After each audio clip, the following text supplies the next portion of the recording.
अस्सलाम वालेकुम गाइस, कैसे हो आप सब लोग। मैं हूँ फारिया जवेद और आज मैं आप लोगों के साथ वाइटनिंग ग्लो स्क्रब का रिव्यू करने लगी हूँ। ये देखें, क्रिस्टन वाइटनिंग ग्लो स्क्रब है, बहुत ज़बरदस्त है ये। इसको मैं 2 से 3 मिनट आपने इसकी मसाज करनी है। हफ्ते में आप इसको 2 दफ़ा यूज़ करेंगे तो ये बहुत ज़बरदस्त है। आप लोग ट्राई करें और मुझे कमेंट करके बताएं कि आपको कैसा लगा। ये देखेंगे, ये 2 से 3 मिनट। ये मैं दूसरी मैंने ये मंगवाई है बोतल, तो आप भी यूज़ करें और मुझे बताएं आपको कैसा लगा।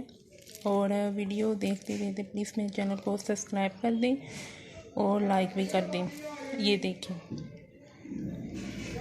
स्किन लाइट एंड ब्राइट भी करेगी और ग्लो भी करेगी ये। और ये बहुत ज़बरदस्त है। इसकी पूरी किट भी मिलती है, लेकिन ये मैंने स्क्रब भी इसका लिया, बहुत ज़बरदस्त है।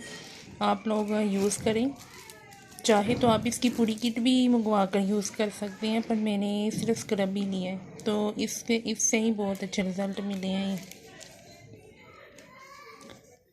ये देखिए, इस तरह से। तो प्लीज़ मेरे चैनल को सब्सक्राइब कर दें और लाइक भी कर दें। अल्लाह हाफिज़।